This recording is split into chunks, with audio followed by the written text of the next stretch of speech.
Zelensky has announced that he is working his own peace proposal to Russia. But is Russia in all likelihood going to tell him to pound sand? And why is this just the start of the negotiation process? I'm Paul, U.S. Army combat veteran. Let's talk about it. Okay, so this is a story actually from an interview Zelensky gave on Japanese TV, in which he said that by November, Ukraine is going to develop a peace plan. Now, of course, he's going to do this in conjunction with the other key countries that are invested in the territorial integrity of Ukraine. And so right there, you can tell literally in the statement explaining the peace process, you can infer that at least any sort of proposal by Zelensky will involve maintaining the full territorial integrity of Ukraine. And he emphasized in the interview that this is going to require patience, support from third countries, again, like Japan and the United States, and of course, diplomatic pressure on Russia. He acknowledged that U.S. and European countries need to maintain unity in order to ramp up the pressure on Moscow.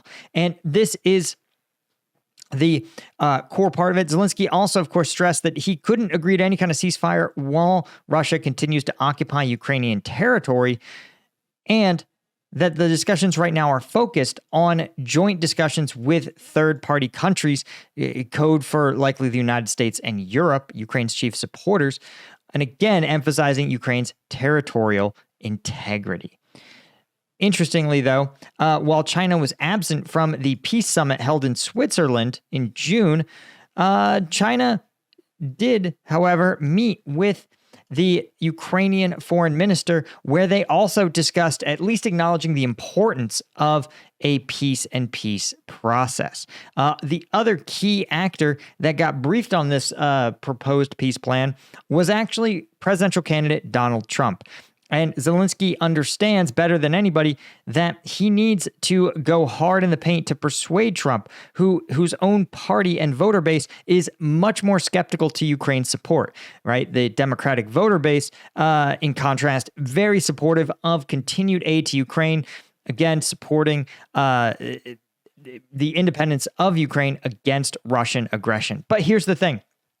This is a little more complicated than it first sounds, right? And before we talk about just sort of the calculus here that Ukraine is embarking on, I wanted to mention, of course, if you are trying to get your own calculus just right, especially in the era of the $5 energy drink, you may need an alternative. That alternative can certainly be Strike Gum. Strike Gum has 90 milligrams of caffeine in every single piece. This pack contains 5 Red Bulls, 5 amp energies worth of caffeine, plus 100 milligrams of alpha GPC and 0 sugar. So it's the obvious superior energy drink alternative. And we have, of course, a 5-pack, a single pack, and the 15-pack trays. The best part, of course, is that we're also on Amazon now. So you can go to Amazon and just search for Strike Gum. And this is perfect if you're tired of energy drinks, right? They're loaded with sugar. They taste like cough medicine. They're carbonated. They leave you feeling bloated. Plus, if you're busy, you got to hold the stupid drink in one of your hands. So if you do any kind of physical labor, if you're a nurse, firefighter, cop, truck driver, right? You can't be balancing an energy drink in your hand while you're trying to do your job. Strike Gum solves that. You throw it in your glove box, throw it in your gym bag, chew it, and you got both hands free. You can literally, it's the only energy drink alternative that you can consume literally while you're working or working out. So check us out, strikegum.com. Plus, it's made in the USA. You don't have to worry about bankrolling some Chinese company, right? Veteran owned, obviously, and comes in a refreshing mint flavor. So check us out, strikegum.com. Link is in the description if you are interested. And the link will take you to Strike Gum or to Amazon. Okay, so let's talk about the deeper calculus here. Now, we've talked on this channel extensively about kind of Russia's increasingly preposterous proposals for peace in Ukraine, right? Where Russia intentionally shifts the sort of it takes these extreme positions, not because they think there's a realistic chance that Ukraine will buy off on their insane proposals, where they say, we won't even consider a ceasefire until Ukrainian armed forces all put down their weapons and just march out of eastern Ukraine, right? That's literally what Putin has said. It's insane. and absolutely never going to happen. But the point is that they stake out this claim way on the extremes so that Russia knows if there is a peace deal, it's going to negotiate away some of its positions. And so the further out it puts its positions, the more it can appear to give away without actually giving away anything that's realistically possible. And so Zelensky is likely doing the same thing, right? Where he's sitting there and going, we're going to stake out Ukraine, this extreme position. But the difference is that we are going to have the entire West, the entire Ukrainian, like pro-Ukrainian international alliance, basically, say the same thing.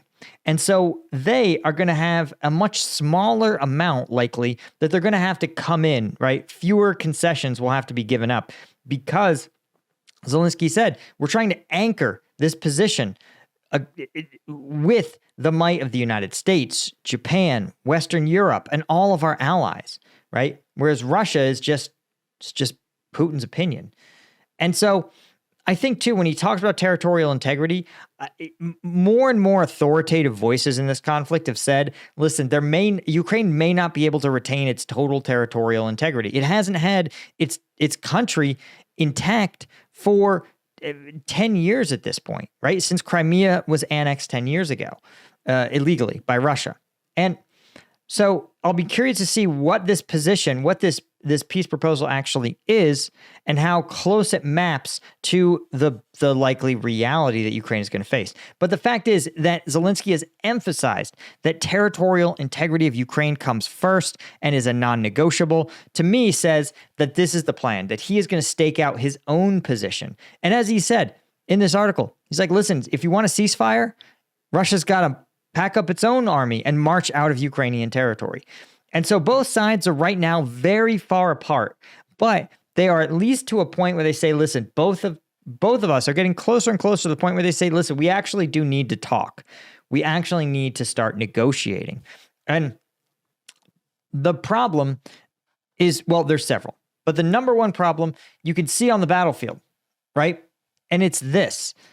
Look at the changes in the last 24, 48 hours. We could see as we work backwards in time, you could see right here, this takes us to the beginning of the month.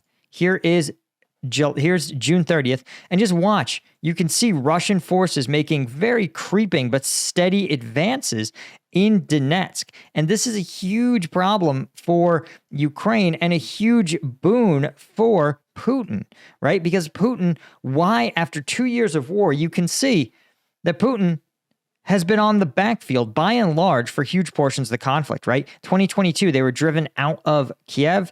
They were driven out of Kharkiv. They were driven out of Kherson. And then in the Ukrainian counteroffensive, you could see there were only minor changes in total Russian-controlled territory, right? And now, after repelling that Ukrainian counteroffensive, Russia has pivoted to its own offensive. And it's a slow, creeping, very high casualty offensive in Donetsk. But Putin is the one marching forward here. So if he wasn't willing to negotiate when Russian forces were getting battered in Kharkiv, when they were getting pushed out of Kherson, when Russian forces were getting ground down in the face of the Ukrainian counteroffensive, if he wasn't willing to negotiate in all of those circumstances, it's highly unlikely that he is going to want to negotiate now, because the longer he waits to sit at the negotiating table, in at least his view, the stronger his position is going to get.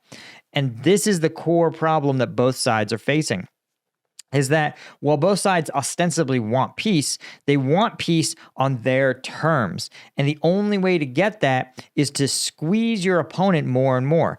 So for Ukraine, they're trying to squeeze Russia politically by inflicting an unsustainable number of casualties, by inflicting a massive economic damage, right? Sanctioning Russia, destroying their oil refineries, their ability to conduct these kind of strikes.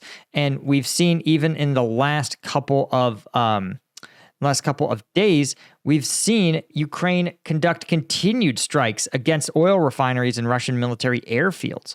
This is not an accident. This is a core part of the Ukrainian strategy, right? It looks like a combination of very conventional warfare and a something akin to the Taliban or Iraqi insurgents, right? Where they didn't beat the U.S. militarily. They simply forced the U.S. into an exhausting, resource-intensive fight that eventually the U.S. public decided was no longer worth supporting. And so that's sort of the Ukrainian intent here, is to just put the hurting on Putin. And that's the question. What's going to run out first? The Ukrainians' ability to absorb these territorial losses, or Russia's ability to politically sustain eye-watering numbers of casualties and a massive, massive economic drain on their economy? It's a literal race. And until one side starts to realize that they're cracking, you're not going to have serious negotiations, because each side is believing that they can actually improve their negotiating position with more time. Anyway, guys, that is all I had. A huge thank you to the Colonel tier members of CombatVetNews.com: Bill Collier, Robin Colburn, Gaius Maroning, Eugenia Cuesta, Chris Gorsuch, and Franz Zacharias. I could not do this without all you guys. The link is in the description if you want those uncensored combat videos. Of course, for free, you can always subscribe to the channel and like the video. Both of those things help tremendously in the YouTube algorithm. Thank you guys, and I'll see you in the next one. Cheers.